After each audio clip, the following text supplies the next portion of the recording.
Chapter 8. When a Woman Smiled. Anthony Trent apparently was in no way confused at this interruption. The woman was not to guess that his nonchalant manner and the careless lighting of a cigarette cloaked in reality a feeling of despair at the untoward ending of his adventure. Calmly she walked past him and looked at the assemblage of finely tempered steel instruments of his profession.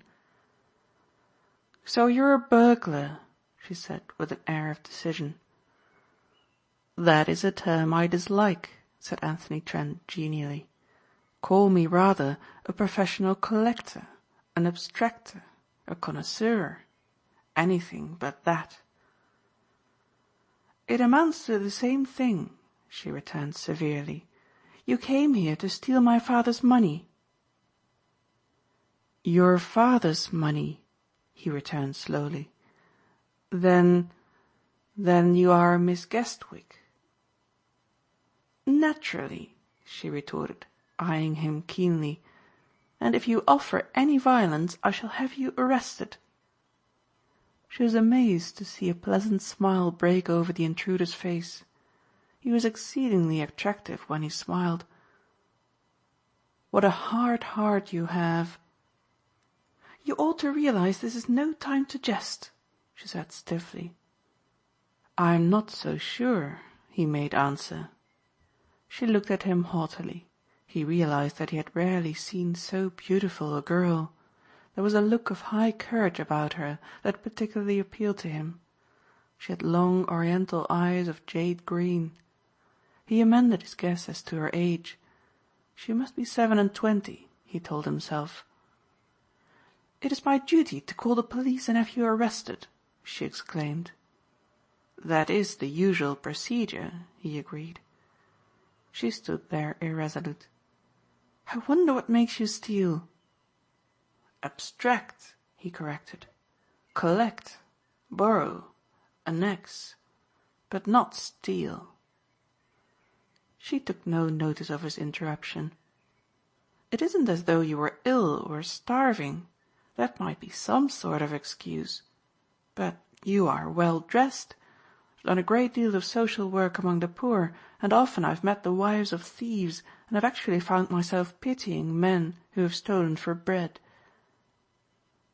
"Jean Valjean stuff," he smiled. "It has elements of pathos. Jean got 19 years for it, if you remember." She paid no heed to his flippancy. "You talk like an educated man. Economic determination did not bring you to this. You have absolutely no excuse." "I have offered none," he said dryly. She spoke with a sudden air of candor. "Do you know, this situation interests me very much. One reads about burglars, of course, but that sort of thing seems rather remote. We've never had any robberies here before, and now to come face to face with a real burglar, cracking, isn't that the word you use, a safe, is rather disconcerting." "You bear up remarkably well," he assured her. It was her turn to smile. "I'm just wondering," she said slowly. "My father detests notoriety." The intruder permitted himself to laugh gently. He thought of that pretentious tome, Operas I Have Seen. "How well Mr. Guestwick conceals it." Apparently she had not heard him.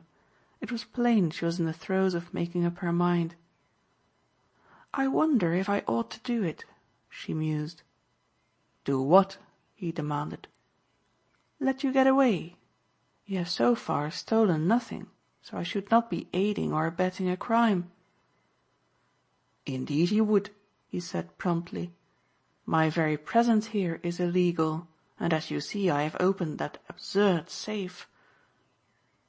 "What an amazing burglar!" she cried. "He does not want his freedom." "It is your duty as Mr. Guestwick's daughter to send me to jail, and I shan't respect you if you don't." She was again the haughty young society woman, gazing at a curious specimen of man. "It is very evident," she snapped, "that you don't appreciate your position. Instead of sending you to prison, I am willing to give you another chance. Will you promise me never to do this sort of thing again, if I let you go?" Trent looked up. "I have enjoyed your conversation very much," he observed genially, "but I have work to do. Inside that safe I expect to find $50,000 and possibly some odd trinkets. I'm in particular need of the money and I propose to get it." Swiftly she crossed the room to a telephone. "I don't think you'll succeed," she said, her hand on the instrument. "Put it to the test," he suggested. "The wires are not cut." "Why aren't you afraid?" she demanded. "Don't you realize your position?" "Fully," he retorted. "But remember, you'll have just the same difficulty as I in explaining your presence here. Now go ahead and get the police." "What do you mean?" she cried. He noticed that she paled at what he said, and her hands had been for a moment not quite steady. "First, that you are not a Miss Guestwick. There are only 2 of them, and I've just left them at the opera. Next, you are neither servant nor guest. The servants are all abed, and there are no house guests. I am not accustomed to making mistakes in matters of this sort. Now, I am not inviting confidences, I am not making threats, but the doors are locked and I intend to get what I came for. Ring all you like and see if a servant answers you. By the way, how is it I overlooked you when I came in?" "I hid behind those portières." "It was excusable," he commented, "not to have looked there." She sank into a chair, her whole face suffused with gloom. He steeled his heart against feeling sympathy for her. He would like to have learned all about her, but there was not much time. The Guestwicks might return earlier than usual, or Briggs might be lurking the other side of the door. "You found me out," she said quietly. "I'm not one of the Guestwick girls." "I told you so," he said a little impatiently. "Don't you want to know anything about me?" she demanded. "Some other time," he returned. "I'm busy now." "But what are you going to do?" she asked. "I thought I told you. I'm going to see what Mr. Guestwick has which interests me. Then I shall get a bite to eat somewhere and go home to bed." "Are you going to take that $50,000?" she demanded. Her tone was a tragic one. "That's what I came for," he told her. "You mustn't! You mustn't!" she declared, and then fell to weeping bitterly. Beauty in distress moved Anthony Trent even when his business most engrossed his attention. It was his nature to be considerate of women. When he had garnered enough money to buy himself a home, he intended to marry and settle down to domestic joys. As to this weeping woman, there was little doubt in his mind as to the reason she was in the Guestwick home. Perhaps she noticed the harder look that came to his face. "Whom do you think I am?" she asked. "I have not forgotten," he answered, "that women also are abstractors at times." She gazed at him with wide open eyes, a look of horror on her face. "You think I'm here to steal?" "I wish I didn't," he answered. "It's bad enough for a man, but for a woman like you. What am I to think when I find you hiding in a house where you have no right to be?" "That's the whole tragedy of it," she exclaimed, "that I have no right to be here. I suppose I shall have to tell you everything. Can't you guess who I am?" Anthony Trent looked at the clock. Precious seconds were chasing one another into minutes, and he had wasted too much time already. "I don't see that it matters at all to me." He pointed to the safe. "I'm here on business." It annoyed him to feel he was not quite living up to the debonair heroes he had created once upon a time. They would not have permitted themselves to be so brusque with a lovely girl upon whose exquisite cheeks tears were still wet. "You must listen to me," she implored. "I am Estelle Grandcourt. Now do you understand why I've come?" "For the money that you think is already yours," he said, a trifle sulkily. Matters were becoming complicated. "Money?" cried the amazing chorus girl. "I hate it." His face cleared. "If that's the case," he said genially, "we shall not quarrel. Frankly, Miss Grandcourt, I love it." She glanced at him through tear-beaded lashes. "I suppose you've always thought of a show girl as a scheming adventuress, always on the lookout for some foolish, rich old man, or else some silly boy with millions to spend." "Not at all," he protested. "But you have," she contradicted. "I can tell by your manner. For my part I've always thought of burglars as brutal, low-browed men without chivalry or courtesy. I've been wrong too. I imagined the gentleman crook was only a fiction, and now I find him a fact. Will you please tell me what you've heard about me? I'm not fishing for compliments. I want, really and truly, to know." Trent hesitated a moment. He thought as he looked at her that never had he seen a sweeter face. She was wholly in earnest. "Please, please," she entreated. "It's probably all wrong," he observed, "but the general impression is that Norton Guestwick is a wild, weak lad for whom you set your snares, and when Mr. Guestwick tried to break it off you asked $50,000 in cash as a prize." "Do you believe that?" she asked, looking at him almost piteously. "It was common report," he said, seeking to exonerate himself. "I read some of it in Gotham Gossip." "And just because of what some spiteful writer said you condemn me unheard?" He looked at the inviting safe and fidgeted. "I'm not condemning," he reminded her. "I don't know anything about the affair. I don't yet see why you are here, Miss Grandcourt." "Because I have the right to be," she said, looking him full in the face. "I pretended I was a Miss Guestwick.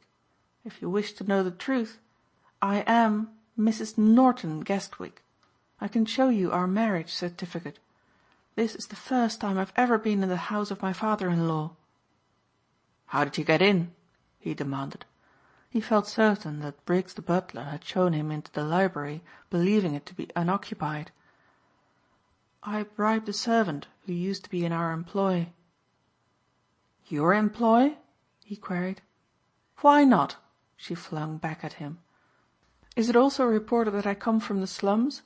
We were never rich as the Guestwicks are rich, but until my father died we lived in good style, as we know it in the South. I'm at least as well educated as my sisters-in-law, who refuse to recognize that I exist. I was at the Sacred Heart Convent in Paris. I sing and paint and play the piano as well as most girls, but do none of these well enough to make a living at it. I came here to New York hoping that through the influence of my father's friends I could get some sort of a position which would give me a living wage." She shrugged her shoulders. "I wonder if you know how differently people look at one when one is well off and when one comes begging favors." "None better," he exclaimed bitterly. "So I had to get into the chorus because they said my figure would do even if I hadn't a good enough voice. Then I met Norton."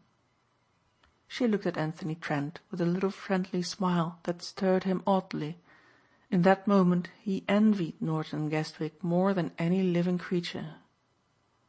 "What do they say about my husband?" she asked. "You can never believe reports," he said evasively. "I'll tell you," she returned. "They say he's a waster, a libertine, weak and degenerate. They are wrong. He is full of sweet, generous impulses. His mother has so pampered him that he was almost hopeless till I met him. I expect you think it's conceited of me, but I have a great influence on him." "You would on any man," he said fervently. She looked at him in a way that suggested a certain subtle tribute to his best qualities. "Ah, but you are different," she sighed. "You are strong and resolute. You would sway the woman you loved and make her what you wanted her to be. He is clay for my molding, and I want him to be a splendid, fine son like my father." She looked at Trent with a tender, proud smile. "If you had ever met my father you would understand." Anthony Trent shifted uneasily from one foot to the other. He had not dared for a month now to think of that kindly country physician who died from the exposure attendant on a trip during a blizzard to aid a penniless patient. "I know what you mean," he said at length, "and I think it is splendid of you. Good God, why can people like the Guestwicks object to a girl like you?" "They've never seen me," she explained, "and that's the main trouble. They persist in thinking of me as a champagne-drinking adventuress who wants to blackmail them. That money," she pointed to the safe, "I didn't ask for it. Mr. Guestwick offered it to me as a bribe to give up my husband and consent to a divorce." "But I still don't see why you are here," he said. "Our old servant arranged it. She says they always come up here after the opera, all 4 of them. If I confront them, they must see I'm not the sort of girl they think me. I'm dreading it horribly, but it's the only way." Anthony Trent looked at her with open admiration. "You'll win," he cried enthusiastically. "I feel it in my bones." "And when I absolutely refuse to take their money, they must see I'm not the adventuress they call me." Anthony Trent had by this time forgotten the money. The mention of it reminded him of his errand and the fleeting minutes. "If you don't take it, what is going to happen to it?" "I'm going to tell Mr. Guestwick that he can't buy me."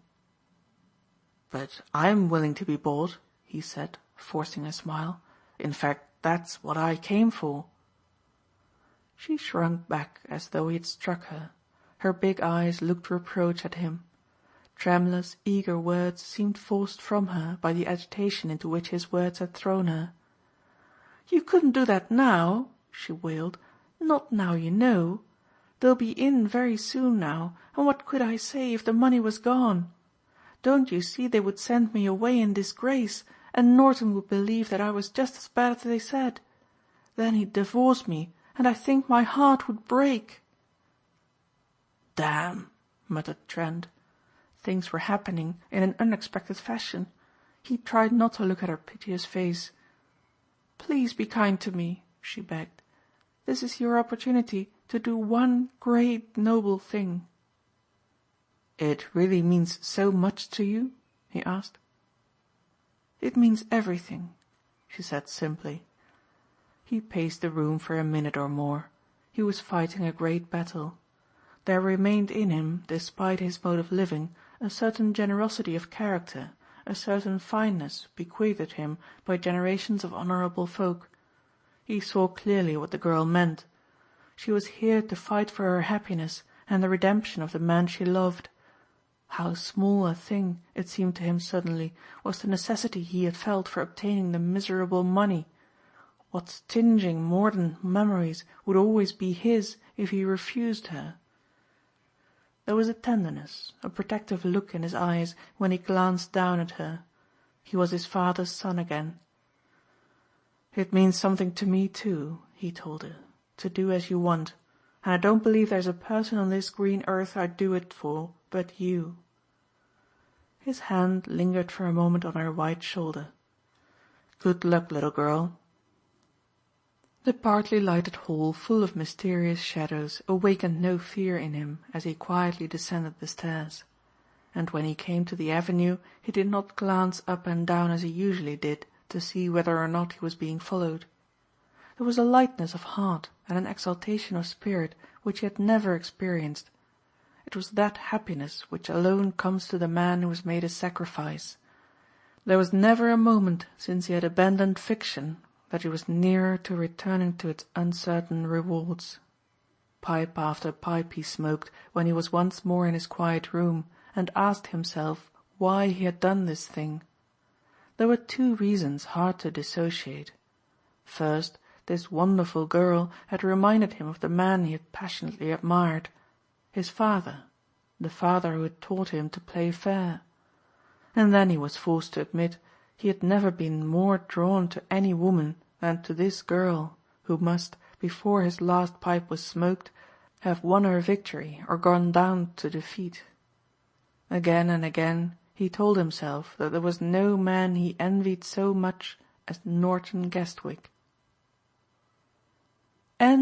Chapter 8